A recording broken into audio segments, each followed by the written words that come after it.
So today's webinar, as I said, is the last one in our introductory webinar series, and it's on problems with restoration and solutions to these problems. It's kind of a very broad overview of all we've kind of covered in other webinars, as well as some more novel problems. Essentially, when restoration, and I'm sure it will, start to gain a bit more mainstream prominence, what exactly are the problems that people are going to raise up against it?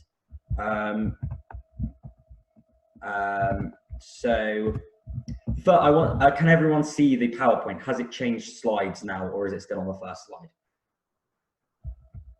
It's still on the first slide. For anyone who's been to my other webinars, you'll know this is a little bit of a theme. Is this now on the second slide, different slide?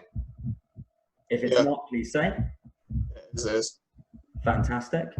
So I'm going to start presenting you. So firstly, the question is, what is climate restoration? Rather than me explain it to you here, we made quite a good video about 3 or 4 months back on what exactly climate restoration is. So I'll show you this video to start. So if you all can see this, fantastic. Oh, I don't know if my audio is being shared. Is the audio from that being shared? No, brilliant. So this is basically explaining an introduction to what climate restoration is, which is the topic we're going to be talking about today. Perhaps let's think of the ideal scenario for how we'll solve climate change. Perhaps it's that we'll get under our target of 1.5 degrees Celsius of warming, and we'll reach net zero by 2050 or 2030 even. Well, as ambitious and incredible as these targets are, they're not enough. These targets, despite saving millions of people for suffering, still lock in millions of others for hundreds of years to suffering and death. Let me tell you why. The problem with climate change is that no matter which one of these scenarios we get, we're just not making it worse. That's what these do. They're stopping us making it worse, but they don't actively make it better. Around the world today, millions of people are suffering and thousands are dying. This number will only increase. And so any of these scenarios will just stop it getting worse. We'll still leave millions of people suffering and dying every single year. Just because we reach net zero doesn't mean that the carbon that was built up in the atmosphere suddenly goes down. It's like a bath that's overflowing. Just because we've switched off the taps doesn't mean that we can get into it. That's the problem with our current narrative, is that even in our ideal scenario, we're leaving millions of the most vulnerable people in the world to suffer. And that's no climate justice. Climate justice means that we protect these vulnerable people. Climate justice means that we leave a safe and stable climate for our generation and for future generations. That's climate justice. And the only way to go to this, the only way to reach this climate justice, is to go beyond net zero. Is to create climate restoration. Climate restoration is predicated on the idea that not only do we have to cut emissions, cut the amount of CO2 we're putting into the atmosphere, not only do we have to adapt to our changing climate, but we have to try to actively reverse the damage we've already done. We've built up a store of historic emissions in the atmosphere, like that bath. Now, not only do we have to switch off the taps, but we also have to suck the carbon dioxide out the atmosphere using straws, in our bath analogy. Restoration is doing exactly that. It's going beyond the traditional narrative of just cutting emissions, and is achieving restoration by reducing the level of CO2 in the atmosphere back to what it once was. Do you want to leave a climate for your children and for your children's children which is worse than the suffering we see in the world today? The wildfires in Australia, the cyclones in Mozambique, the increased hurricanes, the increased heat waves, the increased droughts. Do you want to see a climate for thousands of years that is that and worse? That's what our most ambitious scenarios lead us today.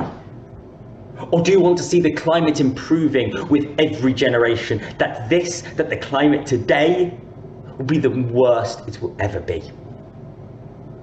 Restoration allows us to achieve that second aim, that hopeful vision of the future, and allows us to potentially reverse the biggest failure in all of human history, and that is climate change.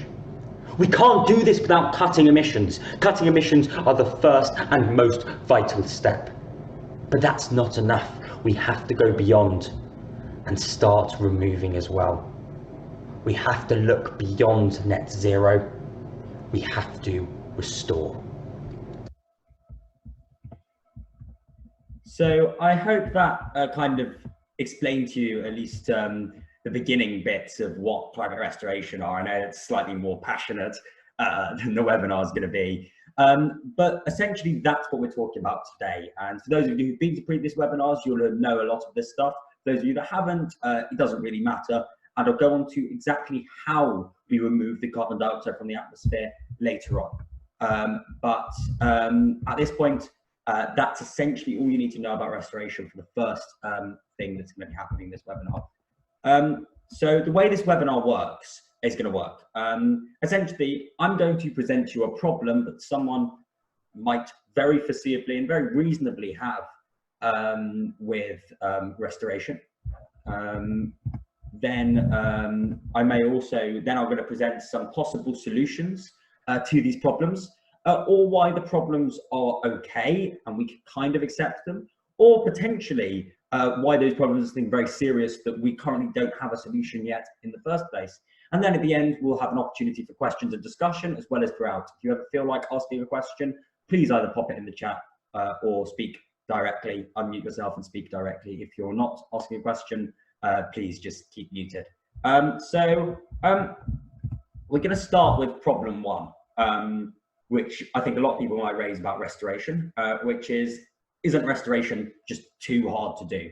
To achieve climate restoration, that is restoring the climate back to the levels before we started completely screwing it up, we would need to remove likely over 2,000 gigatons of CO2. That is 2,000 billion tons of CO2. That is a low estimate for how much we'd need to do to create full restoration. And I think someone could very reasonably say, that is just too hard. We don't have the technology to do it at that scale. It's going to cost too much. It's going to take far too long. So we're not going to be able to sustain it for the amount of time needed. You've got to think about how flimsy all our systems are in the first place. There's very few systems in the world today that have existed for over 100 years, really. And the removals are probably going to have to carry on until at least 2100 if we do it at gigaton scale every single year. If we're doing it at a lower gigaton scale every single year, it could carry on for a century or a century and a half. So I think you can very reasonably say that, very simply, restoration sounds all well and good, like I said in the video, but it's just going to take too long, over too long a period of time, at too large scales and at too large a cost. And we know how people feel about paying for things. But it's also not just selfish or people don't want to pay for things. Like, there's very reasonably people can say, the money would be more useful going to somewhere else. The money would be more useful spending on healthcare. As we see, that needs huge amount of spending, just like COVID is proving. Or money should be better spent on development aid. And so the cost isn't just, oh, some people are selfish, they don't want to pay taxes, or some company or some governments are selfish and just take all the money for themselves, or all things like that. It's actually, there's reasonable things that high costs may just mean this is actually impossible. Then people might say, no one will want to do it.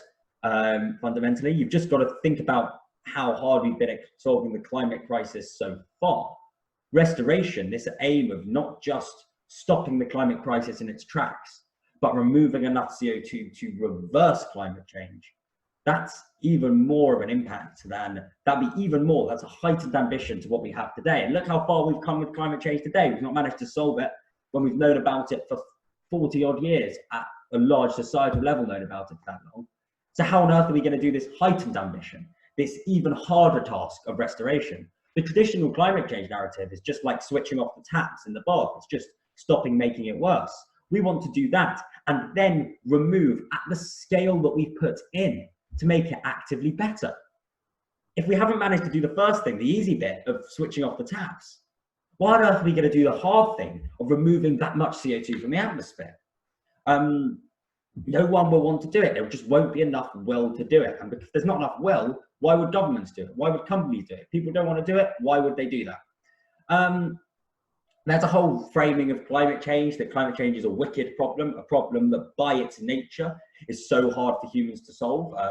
The impacts may be in the future or happening to other people. They also require us to work on a very large scale with people across the world, people we may not agree with, people we may not identify with, to solve this problem. Restoration is even more so that, because actually unlike when we can cut our own domestic emissions, restoration essentially actually very similar to that. Just like we can cut our own emissions, restoration similarly, we can't carry it out by itself.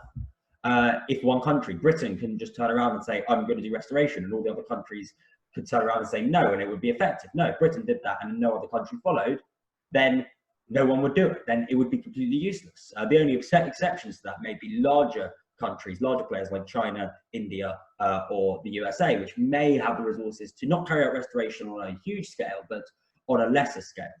Then I also think there's the real question, two other things which I think may also damage the chances of restoration ever really happening, which would be the ideas of, oh, we've got a question in the chat, of climate denial, that people deny climate change. If people deny climate change, then why on earth would they carry out this thing on the scale this is? This is going to cost more than conventional mitigation would. And climate denial has already stopped us doing the way we've been trying to solve the climate crisis thus far. So why on earth is that going to stop being a problem for when we're trying to carry out restoration? There's another thing that I think is increasingly happening, climate nihilism, where people just think we're screwed, we can't solve it. So like, let's try to make it not so bad, but like we can't solve it. There's nothing we can do, or there's nothing I can do as well. People feel very disenfranchised about this and about the scale of the problem. So they think, what will that action actually do? Nothing in itself, so let's not do it. I think we've seen throughout history that global action and countries and individuals from all across the world coming together to solve a common task can be really, really hard. And world and international relations has a way of being far more destructive sometimes than it is constructive. If it was so constructive, I don't think we'd have so many wars. And finally, you're also left with the problem of bad actors as well. I don't mean just people in TV shows that are really bad at it. That was my joke there. I hope you'll appreciate that. No, I mean that there are companies and individuals that are deliberately there to try to sabotage this. I'm particularly talking about fossil fuel companies funded denial campaigns, for example. And those bad actors won't just go away. They're going to be there trying to fight restoration every single step of the way if they don't think it benefits them. So that's my, if anyone else can think of any problems and reasons why restoration would be just too hard to do, please, now is the opportunity. Please feel free to just say. I hope that I've covered, they're most of the criticisms I've heard currently of restoration. Or if anyone is still unclear on what restoration is, please ask now, so you've got an understanding of it as we go on through the webinar. You can just unmute yourself and speak if you need to. I'll wait 2 seconds. Fantastic. I'm assuming that means that, oh, we've got something in the chat. We've got a question. Someone said, restoration means some people would argue we can continue releasing CO2. That is 100% true, and that is actually the last problem that we get into today, and that's probably the trickiest to solve. Someone else just wanted a quick recap of what restoration is. Restoration is just essentially the idea that to solve the climate crisis, not only do we have to take our emissions, the amount of CO2 we put into the atmosphere, to net zero as quickly as possible, but we also actually need to actively remove as much CO2 as we already put in there, because CO2 builds up in the atmosphere as if the atmosphere was like a bathtub. And therefore just turning off the taps, which is like stopping putting it in there, isn't enough to lower the water level. If you want to lower the water level enough so you can get into the bath, you're actually going to have to actively remove some of that water from the bath. In terms of the atmosphere, actively remove the CO2 from the atmosphere. If we remove enough, so this isn't like the conventional narrative, which is let's just stop making it worse. That's the narrative that everyone from kind of like Greta to Extinction Rebellion go on about. It's just let's stop making it too much worse. But it doesn't deal with the millions of people already suffering and dying today from climate change, or the fact that those negative impacts that we feel today will continue on for centuries to come. And so millions more will suffer and die, and climate change will remain a problem. Like, even if we reach net zero, even if we kind of solve climate change, that doesn't mean that the climate hasn't changed and the climate won't be in such a bad and unstable state for hundreds of years at best and thousands of years at worst. Restoration, by removing enough CO2 from the atmosphere to actively reverse that change, will reduce temperatures and therefore stop catastrophic, basically not only stop climate change getting too much worse, but actively make it better, saving millions of more lives and actually allowing us to achieve justice for those people who are negatively impacted by the climate crisis today. The conventional narrative does not allow that. The conventional narrative's doom is millions for centuries to come, but it does save millions of lives, but it also dooms millions of others. Restoration will be a way of saving those lives. So to this idea of, is it too hard? I proposed a couple of solutions. Solutions are broadly broken down into two things. Sorry, I must have put the picture in there awfully because it's actually covered up one of the bullet points. Oh well. So I think the scale point is a really serious point, and I think we don't know. We certainly don't have the technologies available today to remove CO2 at that scale at a cheap enough cost. But we don't know if we ever will do. But the point is we might do. And I often kind of like to use the moonshot analogy. When humans aimed to go to the moon, we did not have the technology to get there. We did not know that we could get there. Only in aiming to go to the moon did we develop those technologies that we can. Maybe we'll be able to achieve full restoration. Maybe we won't. That's not so much the point. Because the thing with restoration is every little helps. Every half a degree, every 0.1 of a degree that we restore the climate, that's thousands and millions of lives saved. So even if we can't take out all 2,000 billion tons of CO2, if we can take out and safely store 1,000 billion tons of CO2, that is exponentially better than if we don't do any removals at all. And if we don't aim for restoration. So in aiming for complete restoration, we're more likely to be able to at least remove some of that CO2, and so at least save some people's lives. If we don't try, if we don't aim for restoration, then we won't ever be saving those lives. I cannot say for certain we'll be able to remove it to that scale, but the point is, if we try, we're going to be better off than if we don't try. And we're going to have saved millions of lives, and we're going to have at least restored to some extent. Maybe not all the way, but at least to some extent. And the climate at 1 degree above pre-industrial levels, which would be a much, or even 0.5 degrees above pre-industrial levels, which would be only half the task. That climate is so much more safer than the climate today. So much more safer. And then the climate will be in the future if we don't get our act together. And that's why, even if we can't get there to the scale, restoration is still a very useful aim. I think the problems about climate denial are probably not as important as people make them out to be, because it's actually a very small percentage of the global population that deny the climate. It's just that there's a lot of money spent by bad actors on denial, which means that denial gets so much prominence and has such a political impact. But in study after study that have done climate denial, they found that ideology is a precursor to denial. That essentially, particularly, well not always, but particularly people on the right of the political spectrum, feel that it's kind of like, in the words of one person, one very conservative climate activist, Bob Inglis, who runs Republic N, an environmental thing for conservatives. He says that if you believe in climate change, if you're a conservative in the US anyway, it seems like you've made a deal with Satan or something. But the point is we've got an opportunity here with the climate restoration movement, which is new, which is young and old, which is exciting, right? Which is that we can create and make sure that restoration can fit with a conservative ideology. I'd actually argue that restoration has a lot in common with a lot of very conservative values as well. For example, restoration is really built on an idea of cleanup, right? We have made a mess out of the atmosphere, so it is our responsibility to clean it up. And that is really quite a traditional idea. I don't think it's anything that we could say is very liberal or progressive to say that we need to clean up the messes we've made. And I think that there's been a problem with the climate movement at large, which is that a lot of conservatives felt very alienated by it. And so in the restoration movement, one of the things we are going to do is show, because it can happen, that we can carry out restoration in a way that is compatible with conservative economic and political values. Fundamentally, if we carry out the same geophysical result, then it's still restoration. For example, you may not like the politics behind it and the economics behind it, and I think you can argue tooth and nail against that and for a more left-wing vision of restoration if you'd like, but I think we can't be what a lot of people have been currently, which is saying that climate change is only a left-wing issue. I think that's wrong, and I actually think climate change is an issue for everyone. And if we make clear that, then we're going to get a much less a problem with denial. I think this restoration provides a brilliant solution to climate nihilism, which I think without restoration, the idea that, oh, we're completely done, there's nothing we can do, or anything we do is going to have too small an impact to do anything.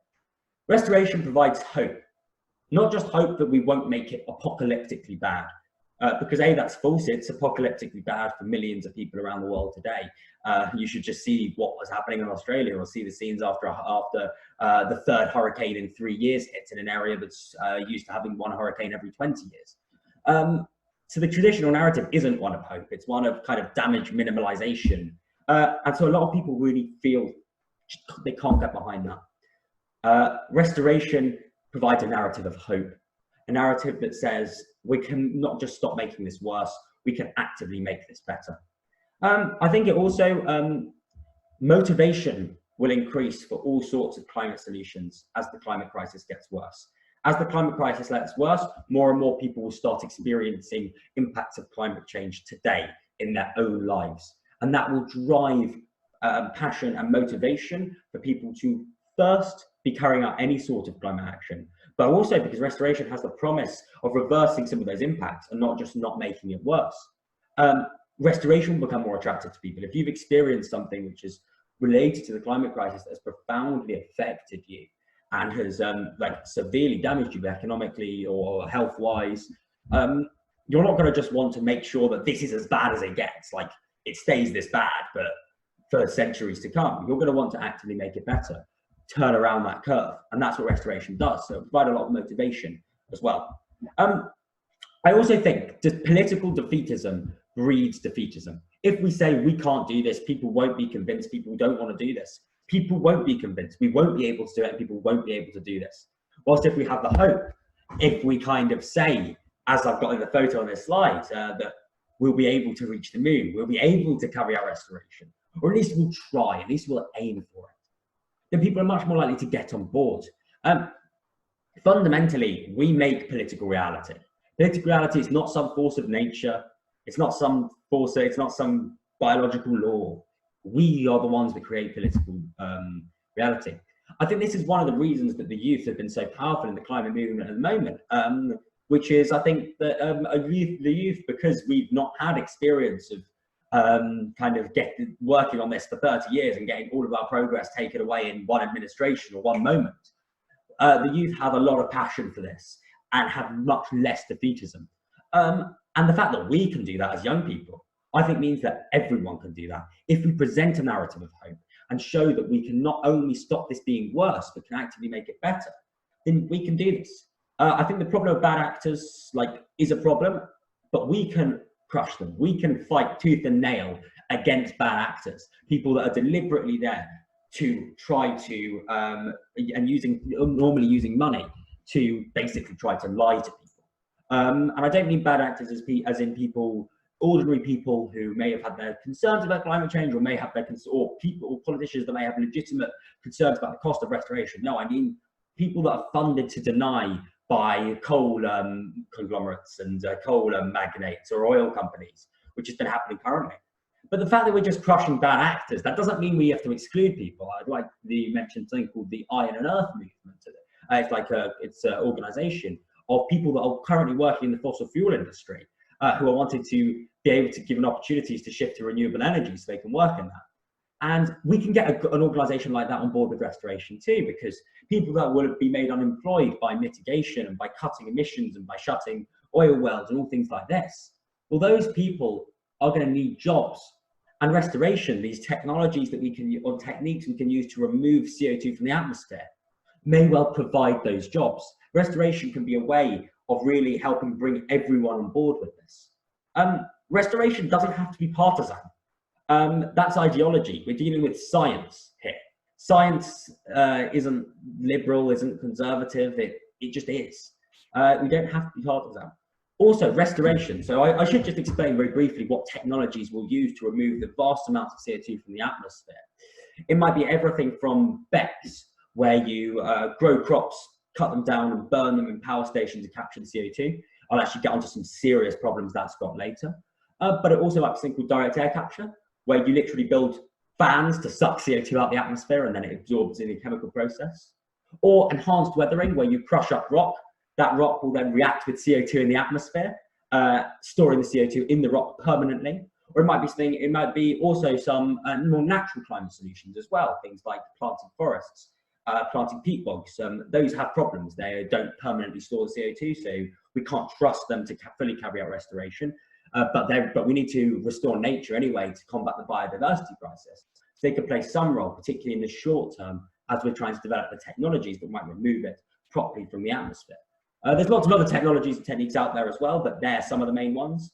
And it's clear that these can bring some tangible economic benefits, be it by directly working on these projects. So we'd literally have to build like plants the size of power plants, be removing CO2 on the scale that we're pumping it in at the moment. That would create a huge industry and a huge amount of jobs.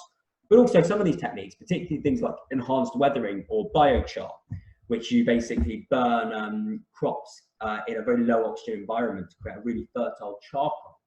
Those things could, for example, help with agricultural productivity. And so it can actually help people who aren't even working within the industry. We can create global movements. We've done it before, we can do it again. The globe has moved on colossally in the last 100 years, all parts of the world. So I think the idea that we can't create a global movement and can't have global cooperation when it benefits all of us, I think is just a fallacy. We can, and we've done it. Oh, I've just got a question in the chat. Oh no, it's just someone saying have to go. And I think we also can go, we don't do this because it's easy. We do it, we don't actually do it because it's hard, but we don't do this because it's easy, as Kennedy did. We do it because it is hard. We don't just do this because it's hard, we do this because it is necessary. If we want to save millions of people's lives, we can't just rely on the conventional climate narrative of cutting emissions. We have to do that and more. We have to remove carbon dioxide from the atmosphere. And as I've shown, at least if we try, we will save hundreds of thousands of lives every single year, even if we can't get all the way there. And it is our hope and our ambition that will make new political realities. So that's the end of the first short section. Problem one: is it possible? If anyone has any questions at this point, I now open up the floor to questions on that, or comments about anything I've said. You can sorely disagree. I've tried my best to answer these problems, but so if anyone wants to speak, please feel free to either put it in the chat or speak directly.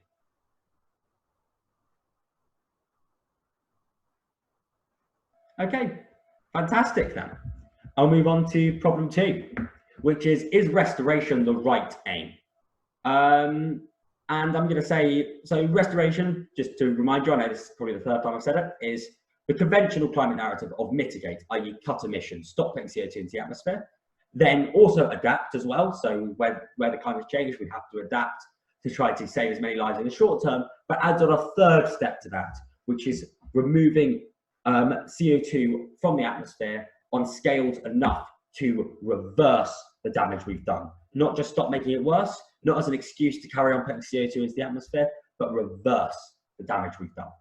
And that's what restoration is. It goes one step more, one very crucial and very large step more than the conventional movement, which could allow us to make the climate crisis not just stopping it being worse, but actively help heal the earth, make the climate better. So is restoration the right aim? I think it fits very similarly with the last one. It seems too big. I answered why I don't think you should think it's too big, but I think there's another point, which is even if once you explain it to someone, they might think, oh, that's not too big, or at least we should give it a go, even if it is too big. I think most people don't go in that much depth into a topic, and therefore just by seeing it on the surface, it might seem too big, overwhelm people, and therefore people won't want to make any action on climate change, let alone the large-scale action that is necessary. People might say, and I'm going to explain very much in the next slide, that this is a false solution promoted by big corporations, and therefore all the purpose of this is to allow large corporations to take over the world. And like, it sounds like a conspiracy theory. There are organizations that are saying this, quite serious ones. The idea is kind of greenwashes these atmosphere, what these people do. Then there is the idea of the moral hazard. I'll go into a lot more detail about what that means later. That's probably the trickiest of these problems here. Then there's two kind of very similar ones. This is anti-climate justice, or restoration is anti-left-wing. It's too right-wing, or that this is too left-wing. It's anti-capitalism. It's anti-conservatism. I'll show why I think that is completely false.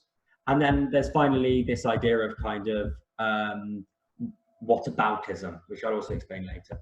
So yes, I'm actually about to get onto greenwashing, which comes under the idea of carbon removal, which climate restoration is based on. Remember, carbon removal is that third pillar, not the most important pillar necessarily, but the main pillar that differentiates restoration from conventional climate narrative. And people might say, people do say, organizations do say that carbon removal is a false solution.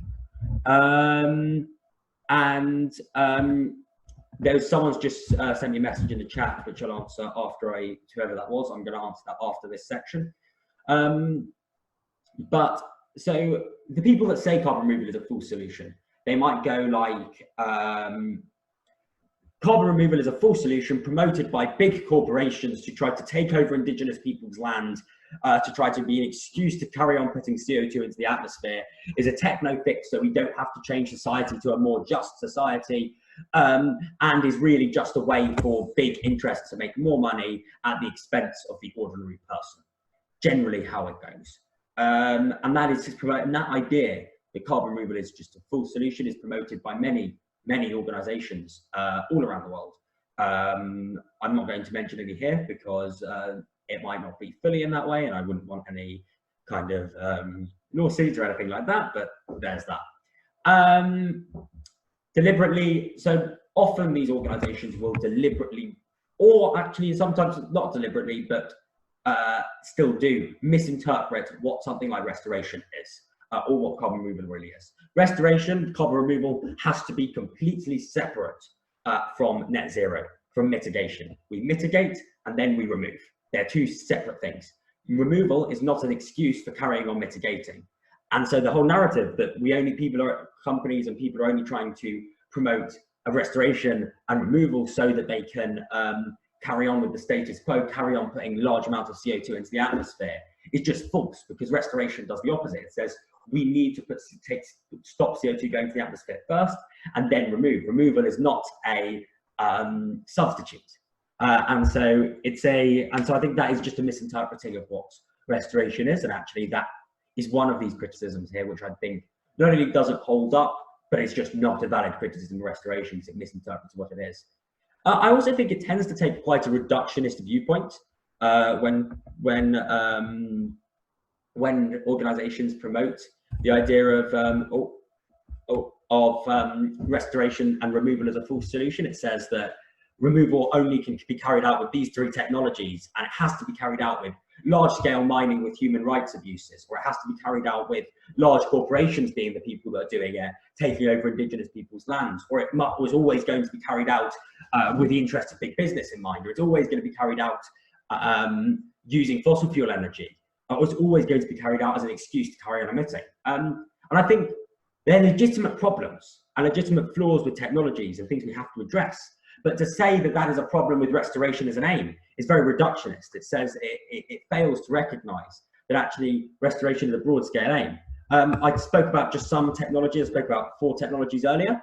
BECCS, which is where most of the criticism goes. Look, I personally think that there's some serious problems with BECCS and it might not be workable. That's the one where you grow crops, cut them down, burn them, and remove the CO2 and store that CO2 underground. But just because you're carrying out BECCS doesn't mean that it has to be carried out by large corporations stealing indigenous people's lands. It could be actually carried out by peasant farmers in local cooperatives if you wanted to, or it could even, also there's land use problems associated with BECCS. We might have to use anywhere between the land the size of India and land 3 times the size of India, which is like unimaginably huge amounts of land that we might need for food production. But that is a failure of imagination to say that technology won't develop and that we might be able to, for example, harvest kelp from the ocean, which is seaweed that grows in the ocean, which we could then cut down that seaweed, put it in a power station, burn that seaweed, and then store that CO2 and put it underground. So there's a real I think with among all of these saying it's a false solution promoted by the fossil fuel industry, or it inherently says this one thing or another thing, fails to see that there are many different ways we could carry out restoration. Some which may well be a false solution, but some which may be truly and will actually carry out restoration. So I'm not saying that there won't be bad actors or people trying to promote this when they're not actually going for restoration, but restoration isn't a full solution itself.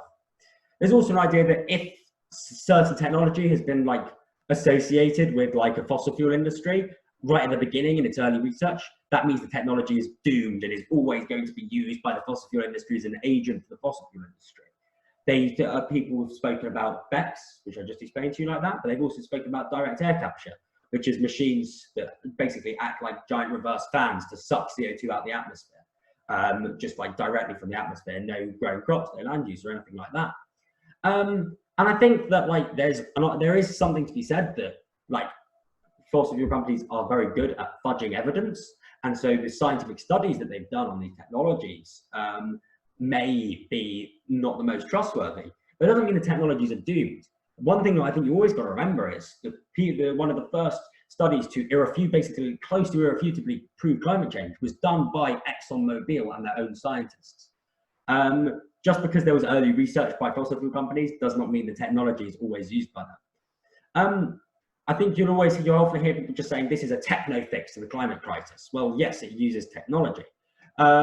But just because something uses technology doesn't mean that it doesn't also take into account a lot of the other factors, a lot of the other things that need to be changed, the societal changes that need to be done, the way your energy system changes. Technology is a huge part of that. But that doesn't mean it's like some techno fix that's done by some evil cabal of people. Like this may seem all very conspiratorial and conspiracy theorist. It is, but there are legitimately quite respected organisations that are promoting these ideas at the moment.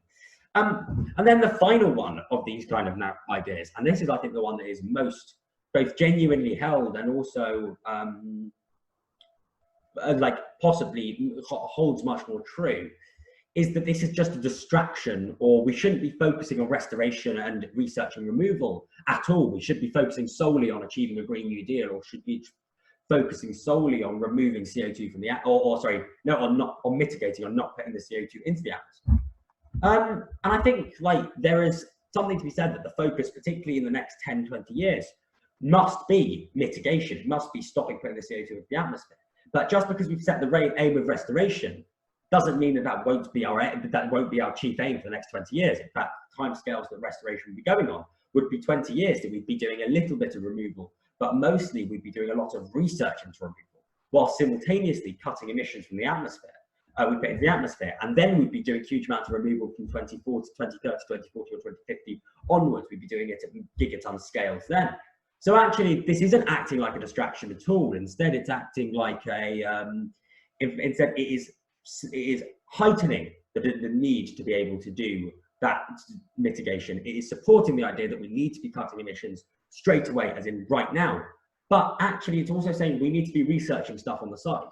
Without restoration, without that research, we leave ourselves woefully unprepared to actually restore the climate.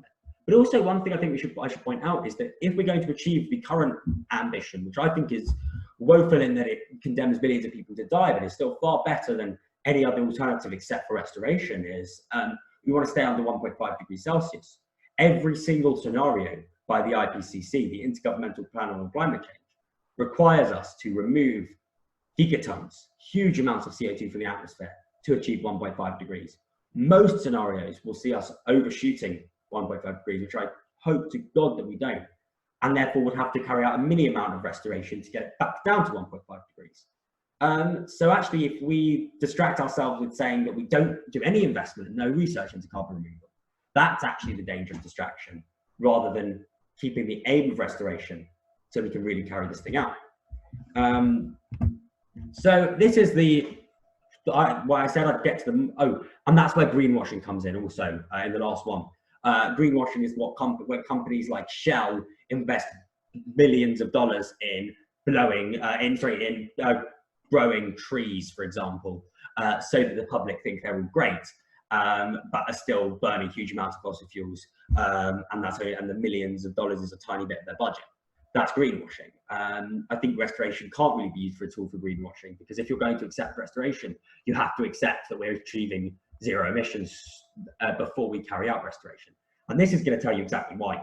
The moral hazard is basically the idea that because we'll be able to remove in the future, and I had a question from the chat before I move on to this. Someone said, do I think that one of the reasons it's specifically people on the right that are associated with climate denial is the high amount of spending involved in many of the climate change solutions to date? Or is it a direct problem that certain people on the right have with the climate justice movement? I think spending is part of it, but you have to remember that there's a lot of people, the majority of the people on the right, aren't not comfortable with government spending, because, for example, it tends to be right-wing administrations that spend the most amount of money on the army, for example. Neoconservatism, which is kind of the most prominent strain of right-wingness a lot of the times around the world today, and also neoliberalism, requires a lot of government spending on things like military. So it's not like these people are adverse to government spending. I think they feel like climate change either isn't a problem, isn't a real thing, or has been promoted in a way that's more about government control and fiscal irresponsibility. Again, it's not just about spending, it's just about fiscal responsibility. And I also think there is now a problem that a lot of people on the right have with the climate justice movement, with the idea that climate change has been combined with social justice, and they don't, some people on the right don't approve of those social justice aims, whether rightly or wrongly. I have certain political views on this. Other people in the organisation have different political views on this, and that's fine because we're achieving the same geophysical end. But no, I think the problem on the right has been partially spending, but I think it's mostly ideas of greater government control, of greater that we're not using a free market, that there's no presentation of a conservative climate solution. And you can actually look up, I think, a conservative solution to climate change on both YouTube and on the internet, and you get some really interesting ideas related to that. I think you have to remember the first British Prime Minister that really raised awareness of climate change was Margaret Thatcher, one of the most right-wing Prime Ministers Britain's ever had. I don't think right-wing, I think it's a much more recent phenomenon that people on the right have problems with climate change, and that's partially because of the state of the movement at the moment, but in a large part that's also down to a lot of money by fossil fuel companies given to disinformation campaigns. Restoration, and also people feel alienated by the movement because they don't feel they're not shown a way that you can be right-wing and believe in climate change. If we can show them that, and we will show them that with restoration, then I'm sure they'll come on board. So the problem of moral hazard, this is the most sticky and nasty problem I think you've got within carbon removal, which is the idea that the promise of future emission removals, that we can remove carbon dioxide from the atmosphere in the future, will mean that we'll be able to emit today. Someone raised this as a question really early on, actually, which kind of shows how intuitive this speaks to people. In fact, someone said, restoration means some may argue we can continue releasing CO2. It would make sense, wouldn't it, that if we can just remove an unlimited amount of CO2 from the atmosphere, why wouldn't we be putting CO2 into the atmosphere? We don't have to mitigate now when it's too expensive, or we need more money spent on healthcare, or we need, or we've got fighting this war at the moment, because we can always restore 20 years in the future. It's fine. We can just restore and remove it. I think that narrative is highly problematic, not just because it's problematic in that it kind of defeats what I'm saying about restoration. That's not what I care about, my own personal pride. It's problematic geophysically and problematic politically. Why? Because restoration isn't like a panacea. It's not going to achieve everything. There will become a point where the bath, in my bathtub analogy, will overflow. And no matter how much water you remove from a bathtub, if it's overflowed, you're never going to get that water off the floor. It's the same with this. There will be we have a limited capacity to remove CO2, a limited capacity to store it. We don't know how much that is, but the point is if we carry on emitting, we almost certainly will hit it. We don't know when it will get too much, so why take the risk? It's just too much of a high stakes gamble. I want you all now to like this gamble, the idea that we will definitely be able to remove it in the future. We don't know. We don't even know if these technologies will work at the scales we want them to. We're not removing at these scales to achieve restoration yet. That's why I say it's always about the ambition for restoration. I can't be 100% sure restoration will work. And so if we put too much in the atmosphere, and we're now, rather than where we're at the trajectory at the moment, which is hitting 3 degrees, or hopefully if we end up with the trajectory which the conventional climate neutral gas are, which will be hitting probably in reality about 2 degrees. My heart hopes 1.5 degrees because 2 degrees would be catastrophic. But if, because we've got the hope of restoration, we suddenly start emitting at scales that might mean we'll hit 4 or 5 degrees, and then the technologies just don't work at the scales that we think they might, then very suddenly we're going to be left with a world that's not just catastrophic or apocalyptic, but unimaginably so. Like disaster movie level unimaginably so. It's just too much of a high stakes gamble. I want you all to imagine you were doing doing a bungee jump. Would you take the risk if there was a 20% chance of the cord just breaking, or when you were going down and you plunge into your death? I don't think so, but you might decide to take that risk with you. But now imagine that was the entire Earth, and not in this case, not if we were hitting 5 or 6 degrees, likely millions of lives, but probably hundreds of millions of lives on the line. I'm not, if we end up going ridiculous amounts. Bear in mind that would be the greater trajectory than we're on today. So I'm not being a doom monger. I'm not saying this will happen. In fact, I think it's very unlikely that this will happen because the argument against this is so convincing. But there's also an idea of intergenerational justice, right? If we constantly are emitting today with the idea that we'll remove in the future, everyone's always going to do that because removal is more expensive than just not emitting in the first place. And so the can will just be kicked down the road and down the road and down the road, and we just will never remove. It's not, maybe the technology won't fail on us, but we just won't do it at the scales because there will always be people saying, we can always just remove in the future. And so for us to carry on emitting now, we will be dooming people in the future, which actually for my generation will be in our own lives, which is, I don't think it's very nice. There's also cost-wise. Removing CO2 from the atmosphere is very, very, very much more expensive than just not putting it there in the first place. Therefore, we're also, rather than take a small cost now, which actually could be a tremendous opportunity in reducing emissions, we take a very large, we basically pass a bill down to our children and our grandchildren to say that you have to pay this bill of £100 because I couldn't be bothered to pay a bill of £1 when I was there. That's ridiculously unfair. We have no clue what the world will look like. And actually, if we've not removed that CO2 from the atmosphere, the world will be in a much worse state anyway. So not only will we be giving them a bigger bill, but then we have less of a capacity to pay it. Imagine you're a millionaire now and have a bill of £1 and can't be bothered to pay it. And your children are likely going to be suffering on the streets. Would you pass them a bill of £100 so you don't have to pay your bill of £1 to them? That's what it's like. So not only is it a high stakes gamble with all of humanity on the line, not quite, it's probably not human extinction level, but certainly very, very bad level. But it's also a real problematically in terms of cost and in terms of intergenerational justice, and will just mean millions of people will die. Does anyone have any questions about the moral hazard? So I think this has been one of the trickiest topics that I've covered today, or actually in the webinar series as a whole. But I hope you will see now why, although the moral hazard is it makes sense on an intuitive level. Oh, why do we have to mitigate if we can just remove? Actually, we might not be able to remove at the scales that we have to cut, and so we can't take that risk. And it's not a low risk either, actually. So what's the solutions to the moral hazard? And I don't just mean solutions in that, oh, why shouldn't we believe this? How do we combat people believing this? Which won't just be bad actors. People will genuinely believe this because it seems to make sense. Pointing out the flaws, actually, just like I've done. Your mouth is your weapon. So if you want to go out there and be an advocate against these problems and an advocate for climate justice and climate restoration, or if you don't, and goodness in the world, then just point out those flaws in the moral hazard argument. Learn about this. I'm hopefully going to run a more advanced webinar with someone who's much more knowledgeable about moral hazard than me, people that have written papers on this, who can actually really speak about that. Just like we've done with our narrative of restoration, we separate removals and emissions because cutting emissions is much less uncertain than removing and storing that CO2. In our narrative, if we separate removals and emissions and say that cutting emissions is not directly comparable to removals, they're different things. It's like comparing oranges and apples.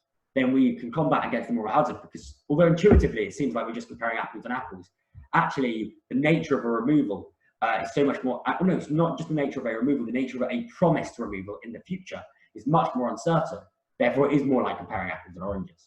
Also, citizen power and the power of an informed group of individuals. I don't think we can underestimate that. We've had lots of problems and lots of tricky things like this that we've dealt with as a society, and we've dealt with that because we've had an informed populace and sensible politicians, and it's not like we can't have that. We also have to highlight the limits of restoration, just like I've done. Restoration can't achieve everything. We can't be certain restoration will achieve everything either. And generally, I think of three things. I think you need to be an optimist, you need to be a realist, and you need to be a pessimist, all at the same time. You need to think about it optimistically. What's the best case scenario in terms of removals?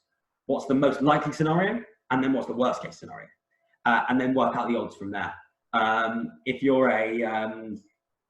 only are solely a technological optimist, then you will fall straight into the hole of the moral hazard, and it's a real problem. Well, if you think about all three, you'll recognise the purpose of aiming and of hoping for a better future and ambition for that, but you'll also recognise and be able to combat something like the moral hazard as well. And the final thing is this idea of but whataboutism, I call it, which is this idea that we don't need restoration because something else can solve it. A Green New Deal can solve it. A carbon tax can solve it, to solve the climate crisis. If we just aim and achieve net zero by 2025, everything is fine and we don't need to restore in the first place. Or the other idea of like, what about trees? Why do we need to invest in all these different technologies? And what I'm promoting, which is a patchwork of many different technologies, from crushing up rocks, I said, to sucking CO2 directly from the atmosphere, to planting trees.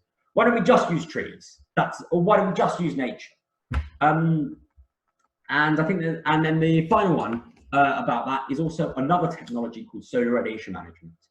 This is where you can reverse the climate crisis, almost achieving restoration, although it's not proper restoration, by reflecting sunlight, by injecting aerosols into the atmosphere to make artificial volcanoes which will reflect sunlight.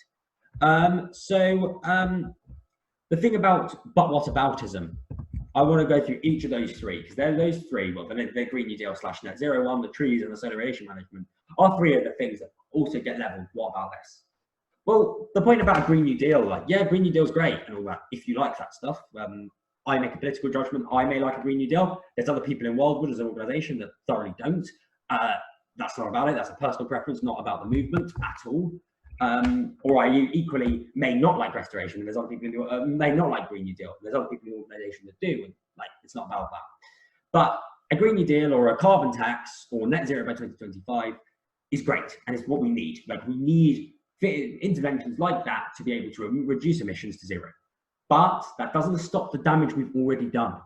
It doesn't stop the fact that we may already have passed some tipping points, which will mean the climate crisis will carry on getting worse, even when we stop putting the CO2 into the atmosphere. That doesn't stop the fact that these impacts we've already locked in, just like the wildfires and things like that, and the increased hurricanes, the increased death, will stay for, at best, centuries to come. That doesn't stop all of that. That doesn't stop the fact that sea levels lag behind temperature, and therefore, even if we reach net zero, sea levels will continue to rise for another century or so, possibly to catastrophic levels, we don't know where. That doesn't stop the fact that heat waves and forest fires will release huge amounts of CO2 into the atmosphere, carrying on warming up the climate and making every single impact worse, even if we're not putting CO2 into the atmosphere anymore. None of them stop that. The only thing that reverses the impact we've done, and so therefore saves the lives that will be taken by the amount of CO2 we've already put in, is restoration. You may like a carbon tax, you may like Green New Deal, and that's fine, and that is maybe a great way of reducing emissions to zero, but it's not a way of reversing the climate crisis, not a way of reversing those the damage that's been caused. And the fire and solar radiation management. Oh, trees. Sorry, trees. Natural climate solutions and trees are great. Don't get me wrong. I love them. I think they're really important, but they can't do it alone. And very simple reason. Two reasons why. Number one, trees burn. Right? Trees burn and therefore release all that CO2 they took in back into the atmosphere, meaning that they haven't permanently removed CO2 from the atmosphere. If we want to restore, we have to permanently remove the CO2 from the atmosphere. Otherwise, we're kind of temporarily making it slightly better, but then releasing it straight back into the atmosphere again. So it's not a proper storm. And the other thing is all these natural climate solutions require constant upkeep as well. And if we stop doing the techniques, then all that, and stop protecting it, then all that CO2 goes back into the atmosphere. If we store the CO2 either in solid form in rocks or most likely underground, then that CO2 is not going to come out, really. Like we've stored, like CO2 and oil in particular was stored in these wells for centuries before, but not centuries, sorry, millions of years before. Not billions of years, actually just millions of years, hundreds of millions of years in some cases. It's been stored under the ground. So this will stay there. Restoration will be permanent. If we just rely on trees and just rely on peat bogs, the next massive forest fire, or when sea level rises and disturbs all those coastal wetlands, or washes away all those salt marshes, that releases that CO2 straight into the atmosphere. It might stay stored for 10 years, 15 years, but it won't be staying stored for thousands of years, which we need if we're going to actually carry out restoration. We don't just want to do this for us now, we want to do this for us now and for all the future. Therefore, we can't be doing these temporary stores. Don't get me wrong, I love trees, and I think we need to do it for many reasons. I just don't think carbon removal is the reason we need to do trees.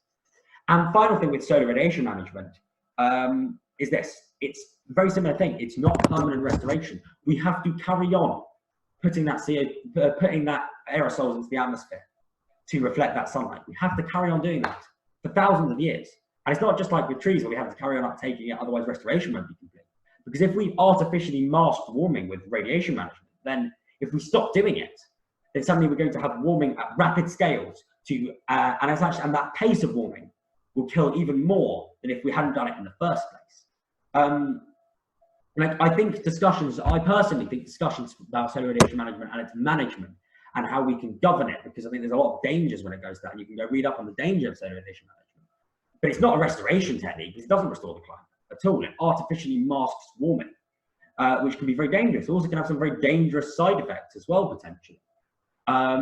Therefore, that's why I think that's not an effective thing for us to be able to say. And I know I've run a little bit over time, but this is my last one, because I think it's also very important for people. It's too left-wing or too right-wing. A lot of people might say, oh, talk about climate change, doing this is communist, or oh, you're only doing this because you don't want to accept communist or socialist revolution to combat the climate crisis, as some people on extremes in the political spectrum would say. Restoration is just an aim, not a mechanism. Restoration is a very simple geophysical aim. It is a scientific aim. Therefore, it says nothing about the politics or the economics that has to get us there.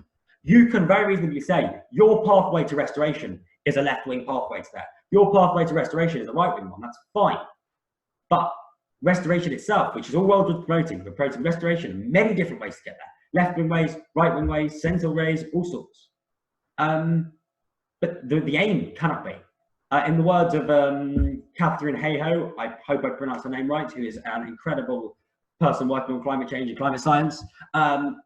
She won UN awards last year. A thermometer is neither liberal or conservative. And restoration is all really about the aim on the thermometer. And that's neither left-wing nor right-wing. The only mechanism world promotes is a patchwork. And the only reason we promote a patchwork is that seems to be the best, a patchwork of different removal mechanisms, because that's the scientific reality. Again, you can do that in a left-wing way, you can do that in a right-wing way. We who make up the movement can define the impressions of the restoration movement. We can be an inclusive movement with many different political pathways to achieve restoration. We can include people on the right, we can include people on the left. And the final thing I think we also got to recognise, for those people who are on Twitter, the entire world is not Twitter. People are not always at each other's throats. People are generally either willing to make compromises or explore new ideas. The media tends to, and social media amplifies the most extreme voices. The majority of people are not there.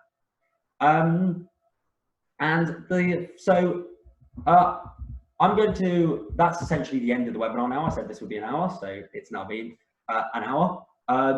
There is any questions now? Otherwise, I'm going to just talk very briefly about Wildwood as an organisation. But if anyone has any questions, please, about anything I've spoken about, please feel free to ask now. This is like, I know it's been really heavy. I know I've been speaking a lot because there's a lot of things to be covered. But for anyone that has any questions, please just unmute yourself now and ask. If you don't have any, then I'll quickly move on to a summary of Wildwood. But if anyone's not understood anything or really wants anything, please ask. You'll not be stupid. Don't worry. Awesome. Oh, do we have a question trying to be from there? Is there a question there, Benjamin? No. Oh, that's fine then. Brilliant. I also explained it well then. So I just want to quickly, briefly talk about Wildwood as an organisation and what we're doing. We're basically a kind of coalition and organisation made up of predominantly young people from all around the world, from everywhere from Peru to Morocco to the UK, and many other places in between, trying to work on promoting the idea of restoration, and very simply promoting the aim of restoration and making sure that governments, activists, politicians, companies set this aim of restoration and work towards restoration. We are trying to create a movement for restoration, and therefore we're not party political, nor are we partisan. We don't take that. We very much strongly believe that there can be ways of achieving restoration through left-wing mechanisms, can be ways of achieving right-wing mechanisms, and we and individuals in the organisation promote specific ones, but as an entire organisation, we just promote the aim.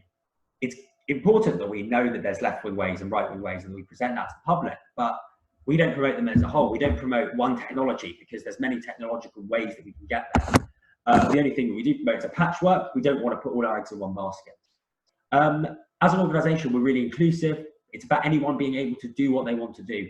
And really, it's a way of people who have been historically, particularly young people, who've been historically, up until very recently, ignored in the climate movement. Now becoming leaders is an opportunity for anyone, even people that don't feel at home in the traditional climate movement, to be able to express themselves, to be able to, and I don't just mean that in kind of like a bit of a wishy-washy way, i.e., oh, when a lot of people say that, they don't really mean it. I mean, like, you can express your opinion and your ideas to the public, and you can make a difference in the world. And that's what Wildwood's organisation does. These webinars are one way of doing it, by educating the public about it. There's many other ways to doing it. And if anyone wants to join Wildwood, from wherever you are, from whatever expertise you have in climate change and climate restoration, please feel free to join it. On that note,